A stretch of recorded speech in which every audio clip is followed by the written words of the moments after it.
The old warship floated in silence above Earth, turning slowly in the darkness of space. The museum lights made its gray hull shine like a ghost from another time. Children pressed their faces against the viewing windows, pointing at the massive ship that looked nothing like the sleek vessels of the Galactic Coalition. This was the KSSS Indomitable, the last warship from humanity's violent past, now just another display piece gathering dust among the stars. Captain Taman stood with his hands behind his back, watching a group of alien dignitaries laugh and point at the ancient vessel. His jaw tightened. He wore the uniform of the Coalition Navy, the same dark blue that all member species wore, but it felt wrong somehow. Like wearing someone else's skin. "Look at this primitive design," High Commander Vexler said, his reptilian tongue flicking between his teeth. The Calth commander was tall, covered in green scales that caught the light. He tapped a claw against the viewing glass. How did humans ever win battles with such crude technology? No wonder they needed the Coalition to civilize them. The other aliens laughed. Council member Thessa, an insectoid Vryn with 4 arms and compound eyes, clicked her mandibles in amusement. The humans were quite savage before we found them. It is good they have learned peaceful ways. Taman said nothing. He was here to escort these dignitaries, not to defend humanity's honor. That was the job of people like Ambassador Hyunsu, the old man who stood quietly at the back of the group, his wrinkled face showing no emotion. A young woman in an engineer's uniform stepped forward. Jiwoo had been assigned to give the tour, and her eyes flashed with anger at Vexillar's words. "The Indomitable was designed for a different kind of warfare," she said firmly. "Every system was built for reliability, not elegance. The armor is thick because it was meant to take hits and keep fighting. The weapons were simple because they needed to work even when everything else failed." Vexillar turned to look at her, amusement in his yellow eyes. "You defend this scrap metal? Child, I have commanded fleets that could destroy this ship with a single shot. Its weapons could not even scratch the shields of a modern cruiser." "That depends on the weapons," Jiwoo replied, but Vexillar had already turned away, dismissing her. The tour continued through the museum, but Taman noticed that Ambassador Hyunsu had slipped away from the group. Curious, he followed at a distance. The old ambassador walked slowly through the corridors until he reached an airlock that connected to the Indomitable itself. Most visitors never went inside the actual ship, but Hyunsu had special access. Taman watched from the shadows as the ambassador entered the ancient warship. He waited a moment, then followed. Inside the Indomitable, the air was cold and smelled of metal and old machinery. The corridors were wide, built for humans in bulky combat suits to move through. Everything was painted gray or dark green, colors meant for war, not beauty. Taman found the ambassador standing on the bridge, his hand resting on the captain's chair. "They have no idea," Hyunsu whispered, running his fingers along the worn armrest. "They look at you and see a relic. But I remember what you could do, old friend." Taman stepped forward and Hyunsu turned quickly, then relaxed when he saw who it was.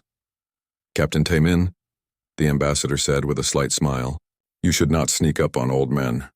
Our hearts cannot take the excitement." "I apologize, Ambassador," Taman said. "I was curious why you left the tour." Hyunsu looked around the bridge, his eyes distant with memory. "I served on this ship, you know. 60 years ago, before the Coalition found us. I was just a lieutenant then, manning the weapons console right there." He pointed to a station covered in switches and screens that looked ancient compared to modern touch interfaces. "You fought in the wars?" Taman asked. "3 of them," Hyunsu said quietly. "We fought each other, human against human before the aliens came. We nearly destroyed ourselves. When the Coalition arrived and offered us peace, we took it. We were tired of killing." He paused. "But we never forgot how to do it." Before Taman could respond, an alarm rang throughout the museum. Both men's communication devices buzzed urgently. Taman activated his and a holographic display appeared above his wrist. "All Coalition personnel, priority alert," a voice said. "Border Station Theta 9 has gone silent. Last transmission reported unknown hostiles. All military personnel report to stations immediately." Taman and Hyunsu exchanged glances and hurried back through the ship. When they reached the museum's command center, it was chaos. Screens showed Coalition ships scrambling to respond. More messages were coming in. "Border Station Theta 12 is under attack," someone shouted. "They are reporting massive damage. Shields are failing." Jiwoo was there too, her engineer's mind already processing the information flowing across the screens. What kind of weapons are they using? She asked. A Vrin officer worked frantically at a console. Unknown energy signatures. Nothing in our database. The station's shields are being torn apart like paper. On the main screen, they watched as Border Station Theta-12 sent its final transmission. The image showed a massive ship, dark and angular, nothing like any known design. It fired beams of purple light and the station's shields collapsed. The structure began to break apart. "Get everyone off that station," someone yelled, but it was too late. The image went dark. The room fell silent. Vexler, who had arrived with the other dignitaries, stared at the screen. "What was that?" he asked, his usual arrogance replaced with shock. "That," said a Coalition intelligence officer, "is something new. We are calling them the Wrath Collective. They appeared 3 days ago from deep space. This is their third attack." "Third?" Taman asked. "Why were we not informed sooner?" "The first 2 attacks happened on remote outposts.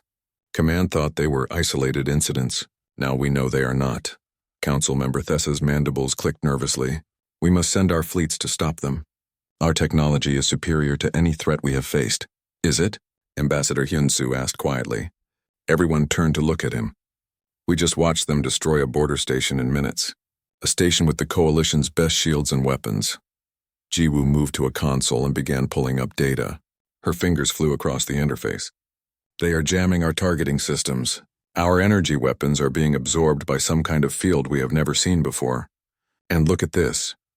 She brought up a tactical analysis. "They are coordinating perfectly. No wasted movement, no hesitation." Vexelar studied the data, his scales darkening with concern. "We need to respond with overwhelming force. Gather the fleet and crush them before they can advance further into Coalition space." But Taemin was looking at something else. On a side screen, he could see the Indomitable through a camera feed, still floating peacefully in the darkness. An idea began to form in his mind, dangerous and desperate. "What if our modern technology is not the answer?" he said slowly. Everyone looked at him. Vexler's eyes narrowed. "What are you suggesting, Captain?" Taemin pointed at the screen showing the ancient warship. "The Wrath have never faced human weapons. Our old weapons. They have adapted to Coalition technology. But what if we use something they have never seen?" For a moment there was silence. Then Vexelar began to laugh, a harsh sound that echoed through the command center. "You want to fight them with that piece of scrap? Captain, you have lost your mind. That ship is a museum piece, a reminder of humanity's primitive past." But Jiwoo was not laughing. She was staring at Taemin, her eyes wide with understanding. "It could work," she whispered. "The Indomitable's weapons are completely different from Coalition technology. Solid projectiles, old-style missiles, even close-range weapons designed for ramming tactics." "Ramming tactics?" Thessa sounded horrified. "You cannot be serious. Modern warfare is conducted at long range with precision and efficiency." "Exactly," Taemin said, "which is why they would not expect anything different." Ambassador Hyun-soo stepped forward, his old eyes sharp. "The captain has a point. But there is one problem. The Indomitable has not fired its weapons in over a century. We do not even know if they still work." Jiwoo smiled slightly, looking almost embarrassed. "Actually, Ambassador, we do know. I have been maintaining the ship's systems for the past 2 years. As a personal project, everything works. The reactor, the weapons, even the old combat systems. I kept it ready just in case." The room erupted in shocked voices. "You did what?" Vexlar demanded. "Why would you waste time on such a thing?" "Because someone had to remember," Jiwoo said simply. "Someone had to keep alive what we were, what we can still be if needed." Taemin looked at the screen showing the Wrath ships advancing through Coalition space. Then he looked at the Indomitable. The ancient warship suddenly seemed different to him.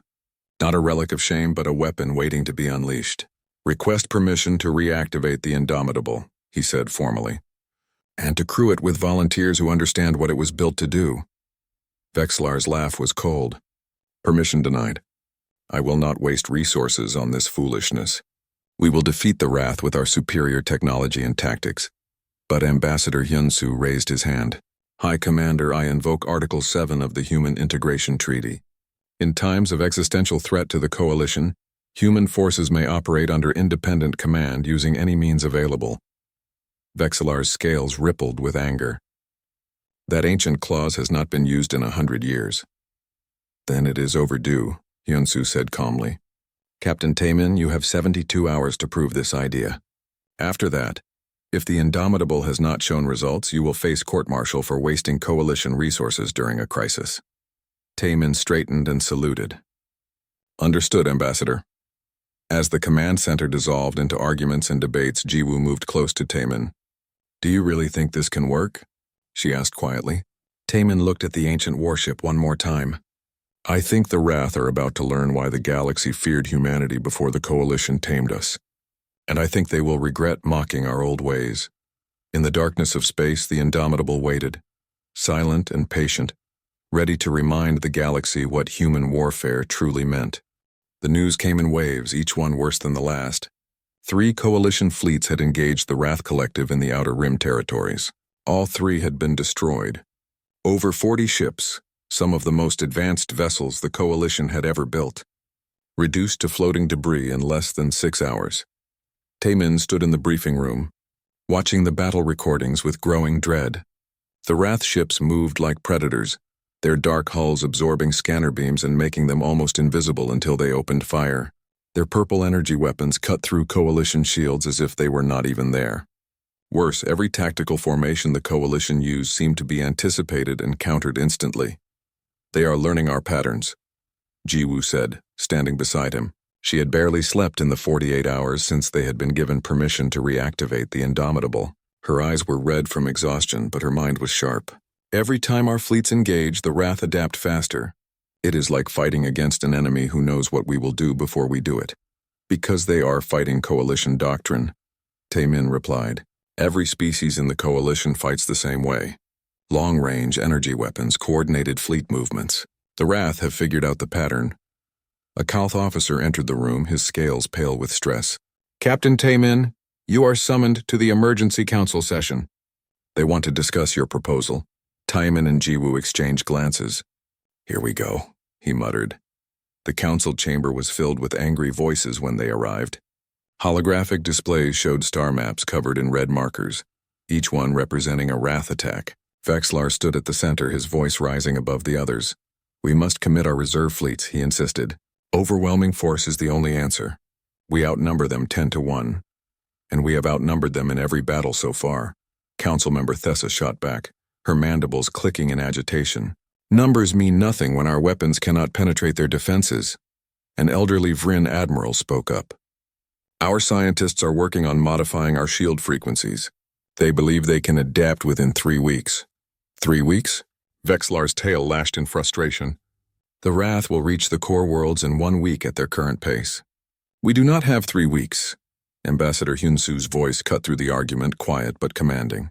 Then perhaps it is time to listen to alternatives. All eyes turned to where Taemin and Jiwoo stood at the entrance. Vexlar's expression darkened. You cannot be serious. The humans' absurd plan to use an ancient warship?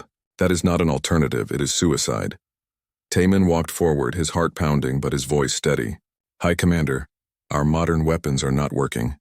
The Wrath have adapted to every tactic we use, but they have never faced human weapons from our pre-coalition era. They have never encountered the kind of warfare humans practiced before we joined you. Barbaric warfare, a Kalth Council member sneered. Crude, wasteful, and inefficient. Yes, Taemin agreed. All of those things. But also unpredictable. The Wrath are winning because they can predict coalition tactics. They cannot predict something they have never seen. Thessa leaned forward. Explain your plan, Captain. Jiwoo activated a holographic display showing the Indomitable's specifications. The ship uses magnetic accelerator cannons, solid projectiles fired at extreme velocities, no energy signature for their shields to absorb. We also have nuclear missiles, fragmentation mines, and close-range cutting lasers designed for breaching enemy hulls. Nuclear weapons? A Vryn admiral sounded shocked. Those have been banned for 2 centuries. They are too destructive, too indiscriminate. Against the Wrath, that might be exactly what we need, Taemin said. Their ships cluster together in tight formations because they know coalition ships will not risk hitting each other with energy weapons. But a nuclear blast does not care about precision. It destroys everything in its radius. Vexlar slammed his fist on the table. This is madness.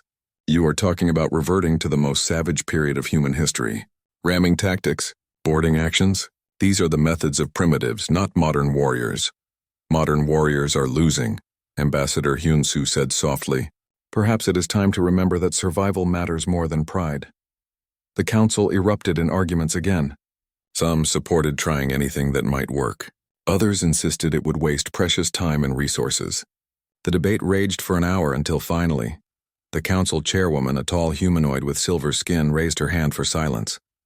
Captain Taemin, she said, you have 72 hours. That time is now down to 24 hours.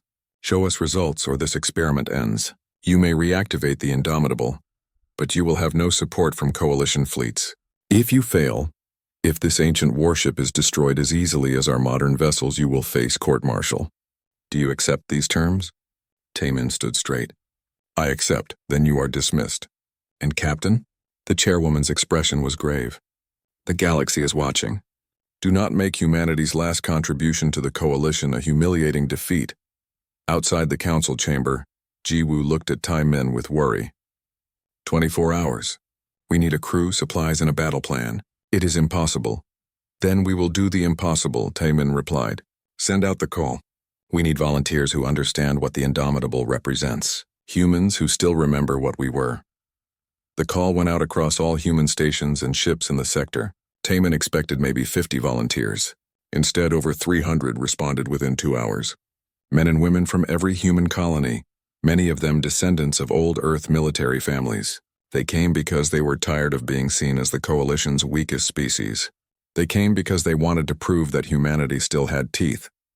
Among the volunteers were people who would become essential to the mission. Lieutenant Da-un arrived from a patrol ship, her family having served in Earth's navies for 6 generations. She took one look at the Indomitable's weapon systems and smiled grimly. My great-grandmother would have loved these guns, she said. Chief Engineer Bo-ra came with Ji-woo's recommendation. She was small but fierce, with hands that could coax life from dying machinery. I can make this old reactor sing, she promised. It might explode eventually, but it will sing first. Corporal Min-ho led a squad of Marines who specialized in zero-gravity combat. Most coalition species had abandoned boarding tactics centuries ago, but human Marines still trained for it. If we get close enough to their ships, Min-ho said, we can tear them apart from the inside. As the crew assembled, Ji-woo led teams through the Indomitable, bringing every system online. The reactor hummed to life, its deep vibration felt through the deck plates. Weapons that had not fired in over a century were tested and calibrated. The old ship groaned and creaked, but it held together. Taemin stood on the bridge watching his crew work. They were young, most of them, born into a galaxy that had never seen human warfare. But in their eyes he saw something familiar. The same determination that had driven humanity to survive everything from ice ages to world wars.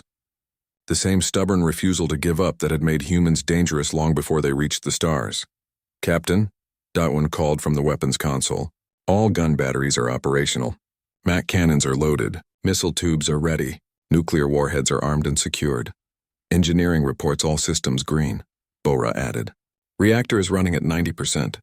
I can push it to 120 if you need it, but I would not recommend staying at that level for long. Marines are ready, Min-ho reported. All boarding equipment is loaded. We are ready to take the fight to them up close. Ji-woo approached Taemin holding a data pad. I have been studying the Wrath battle patterns. They rely on their shields to absorb energy attacks so they do not bother with evasive maneuvers. If we can get close, if our solid rounds can punch through their shields, we might actually hurt them. Might? Taemin asked. We are betting everything on 100-year-old technology against an enemy that has destroyed our best fleets. Ji-woo said honestly. I would not call those good odds. Taemin looked around the bridge. Ancient controls, manual switches, screens that required actual buttons instead of touch interfaces. Everything about this ship was old, designed for a kind of warfare the galaxy had forgotten. But maybe that was exactly what they needed. No, he said finally. The odds are not good, but we are not here for good odds. We are here to show the Wrath something they have never seen. We are here to remind the galaxy what happens when you push humans too far. Ambassador Hyun-soo arrived on the bridge, moving slowly with the aid of a cane. He looked around at the old ship with tears in his eyes. I never thought I would stand here again, he said quietly. This ship, this crew, you carry the weight of human history. Every battle we fought, every sacrifice we made to reach the stars, it all comes down to this moment. No pressure then, Taemin said with a slight smile. Hyunsu laughed. Captain, the council is taking bets on how long you will last. Most give you less than 5 minutes against the Wrath.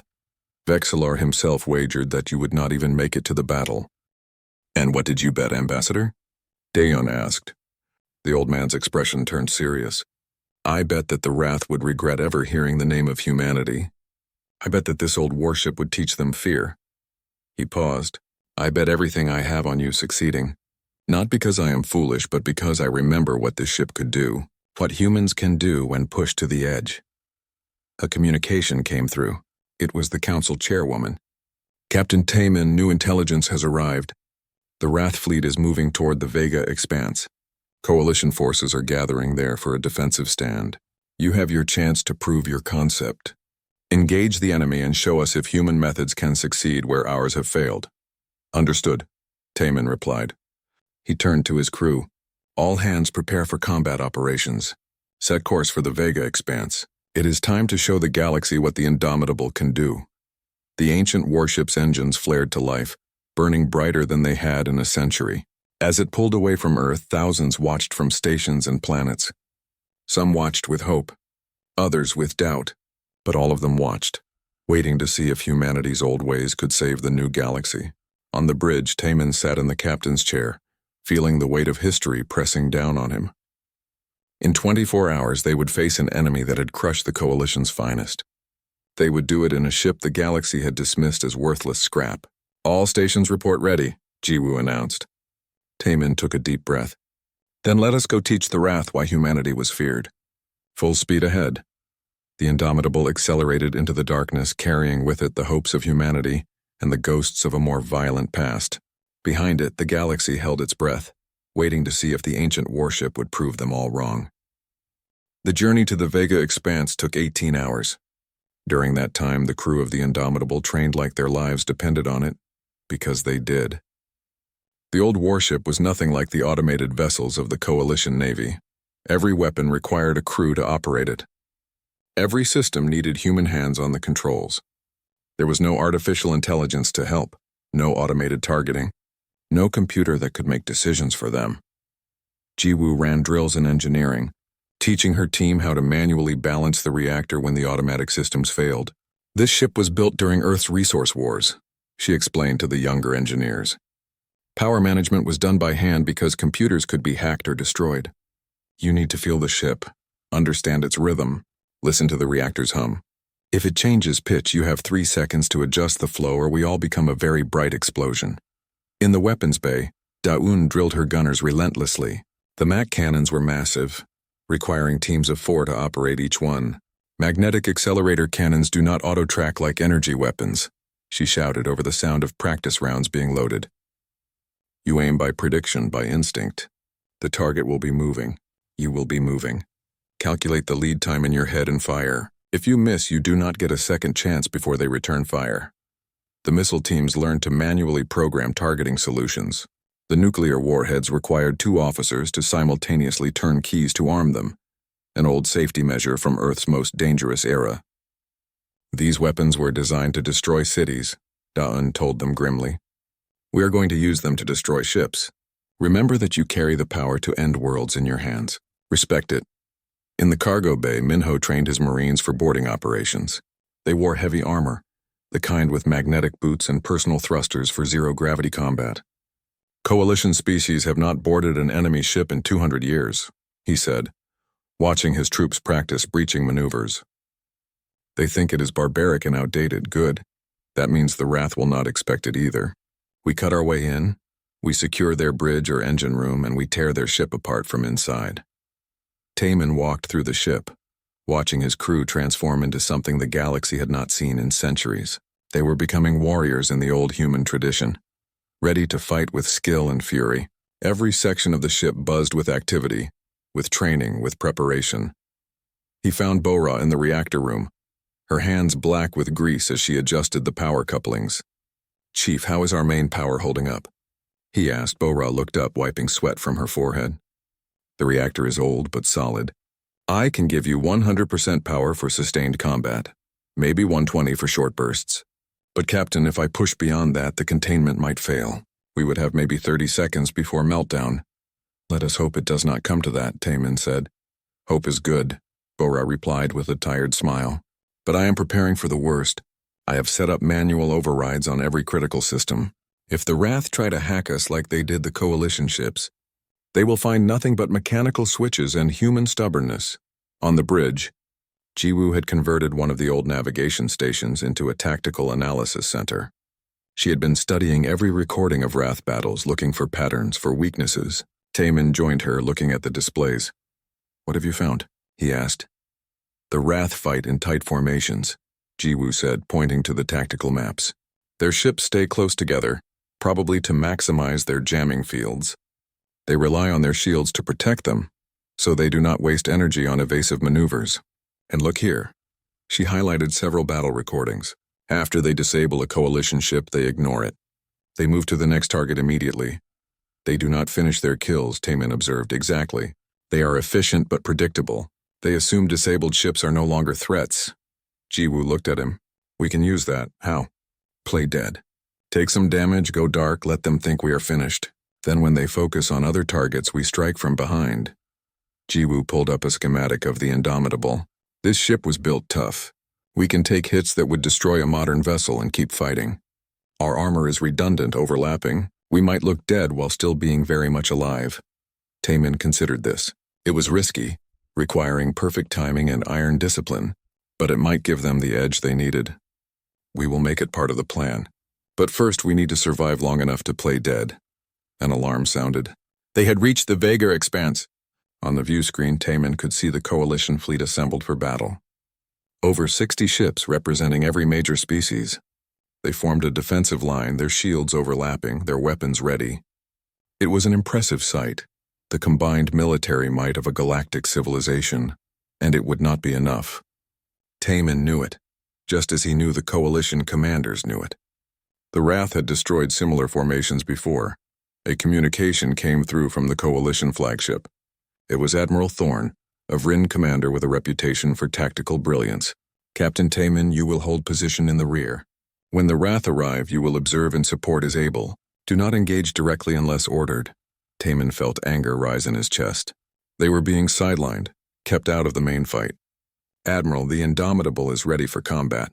We can contribute to the front line. Negative, Thorne replied firmly. You are an untested vessel with unproven weapons. I will not risk my battle plan on human desperation. Maintain your position. That is an order.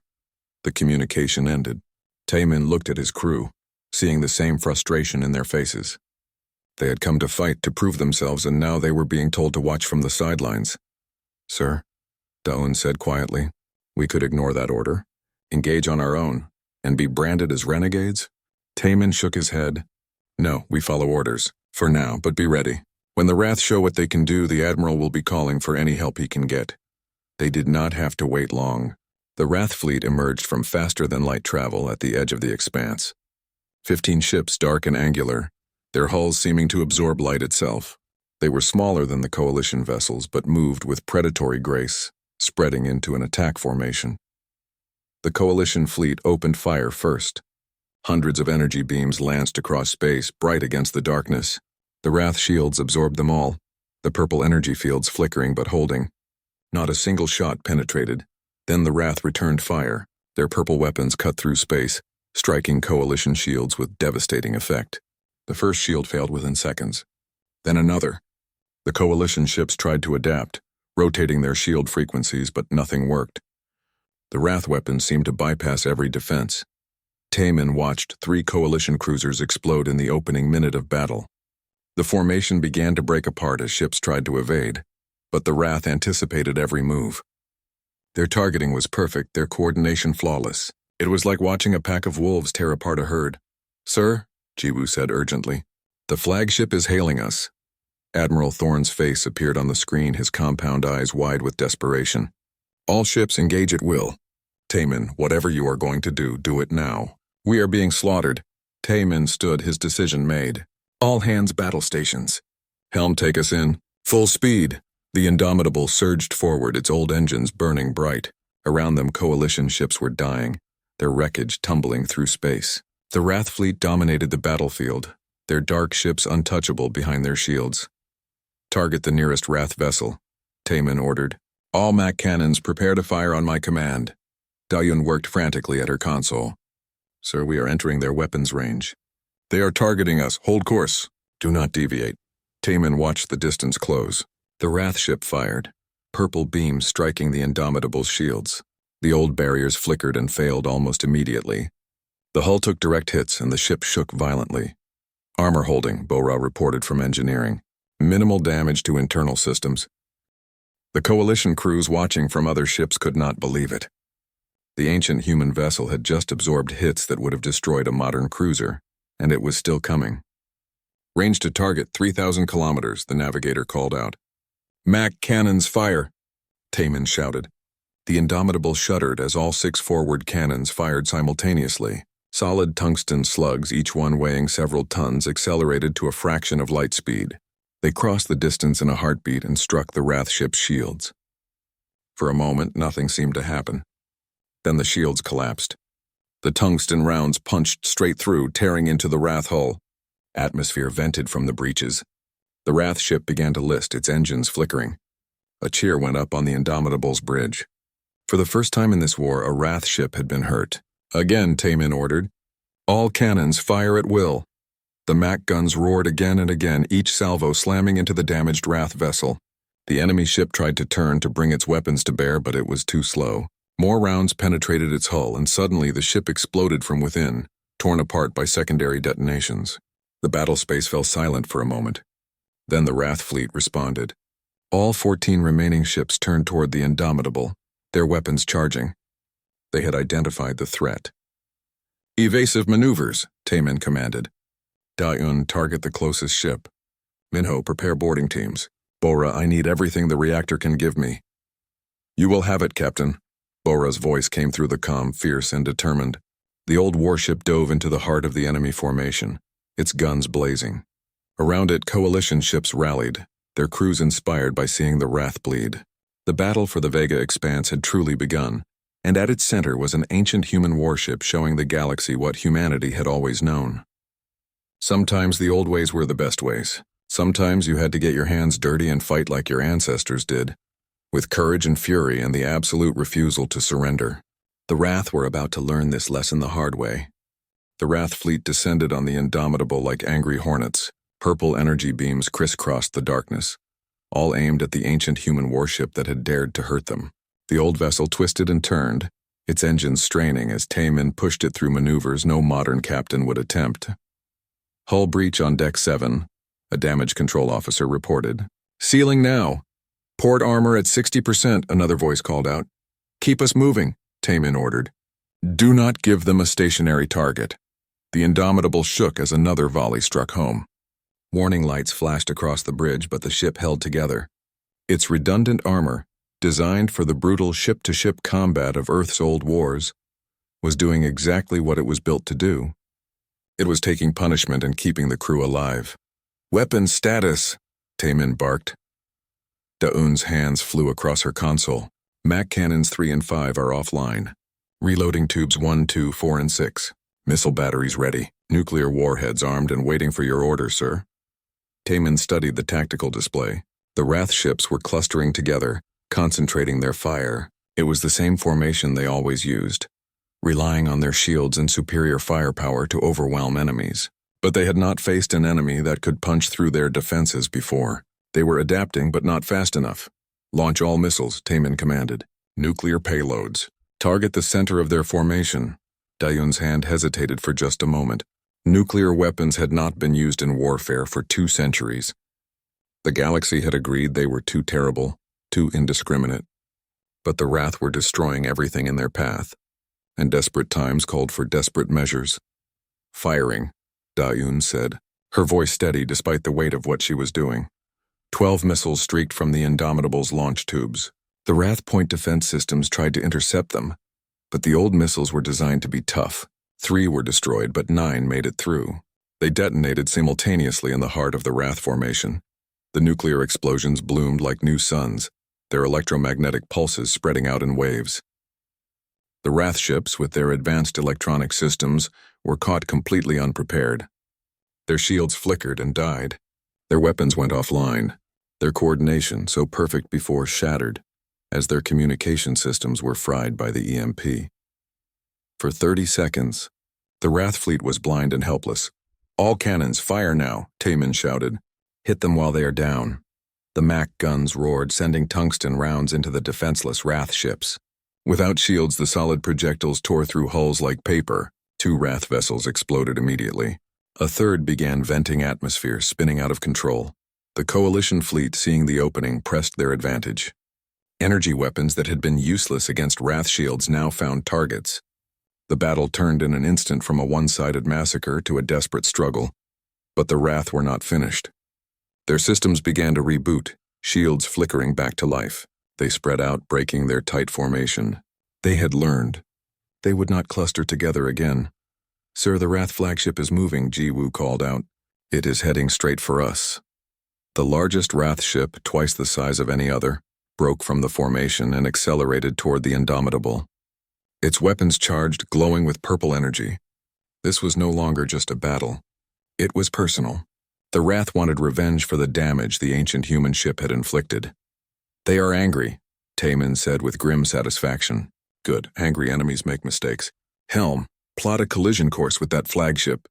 The bridge went silent for a moment. "Sir?" the navigator asked, certain he had misheard. "You heard me," Taman said calmly. "Head straight for them. Full speed." "Captain, that is suicide," Dawn protested. "No," Taman replied. "It is human warfare. They expect us to run, to try to maintain distance. We are going to do the opposite. We are going to remind them why humans were feared." He turned to Ji-Woo. "Remember what you said about playing dead? Get ready to put that into practice." Understanding dawned on Ji-Woo's face. "You are going to ram them." "Not exactly," Taman said. "But I am going to make them think we will." The Indomitable accelerated, its engines burning at maximum power. The Wrath flagship fired, its weapons tearing into the human ship's armor. Explosions rippled across the hull. The lights on the bridge flickered as power conduits overloaded. "Hull integrity at 40%. A damage officer shouted over the alarms. "Keep going," Taman ordered. "Diane, prepare the forward cutting lasers. Minho, get your teams to the forward airlocks." In the cargo bay, Minho rallied his Marines. "You heard the captain. We are going in close. When I give the word, we breach their hull and board that ship. Remember your training. Move fast, hit hard, and show them what human Marines can do." The distance closed rapidly. 1,000 kilometers, 500, 200. The Wrath flagship filled the view screen, its dark hull bristling with weapons. Both ships were firing now, point blank, tearing into each other. "Bora, I need that extra power now," Taman called to engineering. "Pushing reactor to 120%. Bora responded. "We have maybe 1 minute at this level before containment fails. 1 minute is all we need. All power to forward shields and cutting lasers." At 100 kilometers, close enough to see the individual weapon ports on the Wrath flagship, Taman gave the order, "Fire cutting lasers. Full power." The forward lasers, designed for breaching ship hulls and boarding actions, fired at maximum intensity. They were short-range weapons, useless in normal combat. But at this distance, they were devastating. The focused beams cut into the Wrath flagship's armor, carving deep gouges in its hull. The Wrath ship tried to pull away, but it was too late. The 2 vessels were too close, moving too fast. The Indomitable's reinforced bow slammed into the Wrath flagship's starboard side. Metal screamed as the ships collided. The impact threw everyone on the Indomitable's bridge from their seats. Taman pulled himself up, blood running from a cut on his forehead. "Minho now! Board them!" The Marines launched from the forward airlocks using personal thrusters to cross the gap between ships. They landed on the breach section of the Wrath flagship's hull and began cutting their way inside. Plasma torches carved through bulkheads. Explosive charges blew open sealed doors. The Wrath crew had never experienced a boarding action. They had weapons, but they were designed for long-range combat, not close quarters fighting in the corridors of their own ship. The human Marines, trained for exactly this kind of brutal personal combat, moved through the Wrath ship like a scythe through wheat. Minho led his team toward the bridge, following the ship's layout that Jiwoo had pulled from their databases. They encountered Wrath soldiers, strange beings with multiple limbs and armored carapaces. The fighting was savage and close. Human rifles barked in the narrow corridors. Wrath weapons discharged energy blasts that scorched the walls. "Keep pushing," Minho shouted, throwing a breaching charge at a sealed door. It exploded and his team rushed through. They were 3 corridors from the bridge now. Back on the Indomitable, Taemin watched the tactical display. The Wrath flagship was dead in space, its engines offline from the collision. But the other Wrath ships were converging, trying to save their command vessel. "We are sitting ducks," Da-un said. "We cannot maneuver while we are locked to their ship." "Then we make them regret getting close," Taemin replied. "Prepare fragmentation mines. Deploy them in a sphere around both ships. The old mines, relics from Earth's asteroid wars, ejected from the Indomitable's hull. They spread out, creating a deadly field around the locked vessels. When the first Wrath ship tried to close in, it triggered 3 mines. The explosion sent thousands of high-velocity fragments in all directions, shredding the Wrath ship's hull. The other Wrath vessels hesitated, unwilling to enter the minefield. For a precious few minutes, the Indomitable and the Wrath flagship were isolated in a bubble of death. "Bridge secured." Minho's voice crackled over the comm. "The Wrath command crew is neutralized. We have control of their systems. Can you access their fleet coordination?" Taemin asked urgently. "Give me 30 seconds, Minho replied. There was the sound of weapons fire in the background, then silence. "Got it. Jiwoo, I am sending you their command codes now." On the Indomitable's bridge, Jiwoo received the data and immediately went to work. Her fingers flew across the console as she accessed the Wrath fleet network. "Their ships are networked together," she said excitedly. "They share targeting data, coordinate attacks through a central system. And we just captured that central system. Can you disrupt it?" Taemin asked. "Better," Jiwoo said with a fierce smile. "I can turn it against them."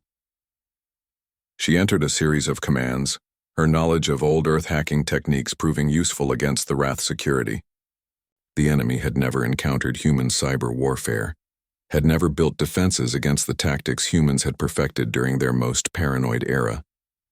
One by one, the Wrath ships began to malfunction. Their targeting systems locked onto each other instead of coalition vessels. Their navigation went haywire, sending them on random vectors.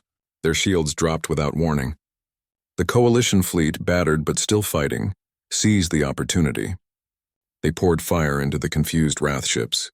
Without coordination, without their technological advantage, the Wrath were just ships like any others. And they were outnumbered. The battle became a rout. Wrath vessels tried to flee, but coalition ships pursued them. Some Wrath ships surrendered, their crews shocked by their sudden defeat.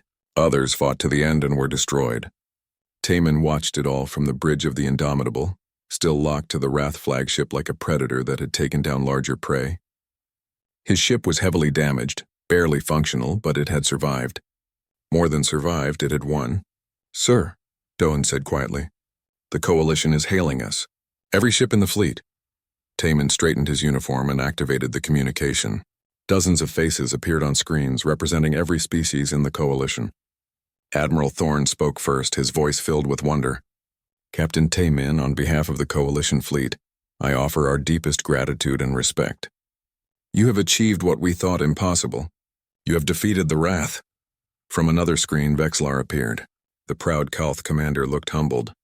"I was wrong," he said simply. "I mocked your ship, your methods, your species. I see now that humanity's strength was never in advanced technology, but in your courage and your willingness to do whatever victory requires. I apologize, Captain." Taemin felt the weight of exhaustion settling on him, but he managed a nod. "Apology accepted, High Commander. And thank you. But the real heroes are my crew. They trusted in the old ways when everyone else had forgotten them." As the communication ended, Jiwoo moved to stand beside him. "We did it," she said softly. "The ancient warship that everyone mocked just saved the galaxy."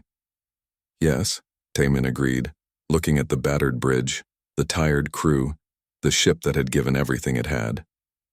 "Yes, we did." The Indomitable limped back to Earth orbit 3 days after the battle. Half its systems were offline. Its hull was scarred with weapon impacts and collision damage, and it left a trail of leaking coolant behind it like blood in water. But it was alive, and so was its crew. Most of them anyway. Taemin stood on the bridge watching Earth grow larger on the view screen. Beside him, Jiwoo worked quietly at her console, already compiling reports on what had worked and what had failed. The ship felt different now. It was no longer a museum piece, no longer a relic of a shameful past. It had proven itself in the crucible of battle. "Captain," the communications officer called out, "we are receiving hundreds of messages. News services, government officials, coalition command. Everyone wants to speak with you." "Ignore them for now," Taemin said. "First, we see to our crew. The wounded get medical attention. The dead get honored. Everything else can wait." The casualty list had been harsh. 73 crew members had died in the battle. Another 100 were wounded, some severely. Taemin had walked through the medical bay earlier, seeing the price of their victory written on the faces of the injured. They had won, but the cost had been real and painful. As they approached Earth, Taemin saw something that made him stop. Ships were gathering, hundreds of them. Human civilian vessels, coalition military ships, transports, and private craft. They formed two lines, creating a corridor for the Indomitable to pass through. "What is this?" Taemin asked. Jiwoo smiled, tears in her eyes. "I think they are honoring us, Captain."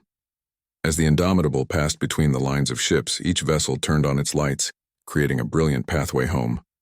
Some fired their maneuvering thrusters in salute. Others broadcast messages of gratitude and respect. Human ships played old naval music, the kind that had accompanied warships returning from battle centuries ago. On the bridge, hardened warriors who had faced death without flinching found themselves wiping away tears. They had left Earth as a desperate experiment, mocked and dismissed. They were returning as heroes.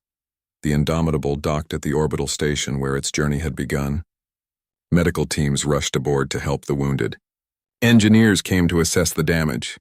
And waiting on the dock was Ambassador Hyun-soo, standing straight despite his age, his eyes bright with pride. Taemin was the last to leave the ship as tradition demanded. He walked slowly through the corridors one final time, running his hand along the scarred walls. This old vessel had carried them through hell and brought them home. It deserved respect. When he finally stepped onto the dock, Hyun-soo was there to greet him. The old ambassador embraced him, something that surprised Taemin. "You did it," Hyun-soo whispered. "You reminded them who we are." "We lost good people," Taemin replied, his voice heavy. "Yes," Hyun-soo said. "And they will be remembered as heroes. Come, the council wants to see you." The emergency council session was different from the last one. When Taemin entered the chamber, every member stood in respect. Even Vexillar rose from his seat, his scales showing colors of humility and acknowledgement. The chairwoman spoke first. "Captain Taemin, Engineer Jiwoo, on behalf of the Galactic Coalition, we offer our profound gratitude. Your actions at the Vega Expanse saved countless lives and turned the tide of this war. The Wrath Collective has requested a ceasefire and is asking for peace negotiations." Murmurs ran through the council. It was almost unbelievable. The enemy that had seemed unstoppable just days ago was now seeking peace. "They are afraid," Vexillar said, his voice thoughtful. "They came to our space believing their technology made them invincible. The Indomitable showed them that technology is not everything. It showed them that humans, with their old ways and their determination, could defeat them. They do not want to face more of your ancient weapons." Council member Thessa clicked her mandibles. "Which brings us to an important matter. Captain, the Coalition wishes to study your tactics and weapons. We want to integrate human warfare doctrines into our military training. We also request that you share the technology of your old weapons systems." Taemin exchanged a glance with Ambassador Hyun-soo. This was the moment they had anticipated. The moment when the Coalition, having seen the power of human military technology, would want it for themselves. "With respect, Council member," Hyun-soo said, stepping forward, "the answer is no." Shock rippled through the chamber. "Ambassador, surely you understand the value of these weapons," Thessa protested. "They could protect the entire Coalition." "They could," Hyun-soo agreed. "But you cannot have it both ways. For a century and a half you have asked humanity to be peaceful, to abandon our warrior culture, to become civilized by your standards. You called our weapons barbaric, our tactics savage. You were ashamed of us." He paused, his old eyes hard. "You cannot ask us to be monsters only when it is convenient for you." Vexillar stood again. "The ambassador is correct. We judged humanity harshly for their violent past. We cannot now demand they return to those ways simply because we need them. He turned to Timon. But perhaps there is a middle path. Humanity could maintain a defense force using your traditional methods, not as part of the coalition military but as an independent ally. You would be called upon only in the gravest threats and you would operate under your own command. The chairwoman considered this. A human defense fleet, operating with full autonomy but in alliance with the coalition. Is this acceptable? Hyun-Soo looked at Taemin, letting the younger man speak. It is acceptable, Taemin said. But on one condition. Humanity will never again be treated as the weakest species, as the junior partner who must prove their worth. We are equals or we are nothing. Agreed, the chairwoman said without hesitation. From this day forward, humanity stands as an equal member of the Galactic Coalition, with all the rights and respect that entails. The council voted unanimously to approve the new arrangement. As the session ended, various council members approached Timon and Ji-woo, offering congratulations and respect that would have been unthinkable just a week earlier. Later, in a quiet observation deck overlooking Earth, Taemin and Ji-woo stood together watching the planet slowly turn below them. The Indomitable was visible in the distance, surrounded by repair crews and engineers. They want me to head the Alternative Warfare Division, Ji-woo said, teaching coalition officers about human military history and tactics. It feels strange being asked to share the knowledge they once despised. Will you accept? Taemin asked. Yes, Ji-woo replied, but I will do it honestly. I will teach them not just the tactics but the cost, the sacrifice, the weight of choosing violence even when it is necessary. She looked at him. What about you? I heard they offered you command of the new human defense fleet. Taemin nodded. They want me to oversee the reactivation of the other old warships. Apparently there are dozens of them in storage, scattered across human space. Ships like the Indomitable waiting to be awakened. Will humanity become warriors again? Ji-woo asked quietly. No, Taemin said firmly. We will become something better. We will be people who remember how to fight but choose peace. People who keep the old weapons ready, but hope never to use them. We will be the galaxy's guardians, not its conquerors.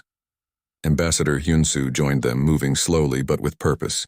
I have been thinking about what you said during the battle, he told Taemin. About angry enemies making mistakes. The Wrath were defeated not just by our weapons, but by their own arrogance. They assumed their technology made them superior, just as the Coalition once assumed their civilization made them superior to us. Pride comes before the fall, Ji-woo quoted an old Earth saying. Indeed, Hyun-Soo agreed. But true strength comes from understanding both your capabilities and your limitations. Humanity knows what we can do in war. We have proven it. But we also know the cost, and we choose to bear that knowledge with wisdom. News feeds across the galaxy were already telling the story. The ancient human warship that everyone had mocked had become a legend. Artists created images of the Indomitable ramming the Wrath flagship. Poets wrote verses about the courage of the human crew. Children played games pretending to be the brave Marines who boarded the enemy ship. But among humans, the story was told differently. In memorial services held across every human colony, they honored the 73 who had fallen. They spoke their names, remembered their lives, and acknowledged the price of victory. The Indomitable had won, but it had not been glorious or clean. It had been brutal and costly, exactly as war always was. A week later, a ceremony was held at the Orbital Museum. The Indomitable, now repaired and refitted, was no longer a static display. It was the flagship of the new human defense fleet, and surrounding it were 6 other ancient warships that had been brought out of storage. They hung in space like sleeping giants awakened, their old hulls painted and their weapons ready. Taemin stood on the Indomitable's bridge once more, wearing the insignia of fleet commander. His crew was there too, those who had survived and chosen to continue serving. Dae-yoon was his weapons officer again. Bora ran the engineering department. Minho commanded the expanded Marine Division. And Ji-woo, though she now worked at the Alternative Warfare Division, had come to see them off on their first patrol. Do you think we will have to fight again? She asked Taemin privately. I hope not, he replied. But if we do, the galaxy knows now that humanity is ready. We are not the weak species they thought we were. We are not the barbarians they feared. We are something they never expected. What is that? Ji-woo asked. Taemin smiled. We are humans. We adapt, we survive. We protect those we care about with everything we have, and we never, ever give up. As the Indomitable and its sister ships prepared to depart on their first patrol, a final message came from the Wrath Collective. It was simple and direct. We acknowledge human strength. We request that humanity be present at all peace negotiations. We believe only those who understand war can truly negotiate peace. The irony was not lost on anyone. The species that had nearly destroyed the coalition was now asking for humanity's presence at the peace table, not because of human diplomacy, but because of human warriors. The Indomitable's engines flared to life and the fleet began to move. Below them, Earth turned peacefully, protected now by the very weapons and warriors it had once been ashamed of. The galaxy had learned its lesson and humanity had reclaimed its place. Not as monsters, not as victims, but as equals who understood the terrible necessity of strength and the greater wisdom of restraint. Taman stood on the bridge of the ancient warship looking out at the stars. They had mocked this vessel, called it primitive and outdated. But the Indomitable had proven that sometimes the old ways were best.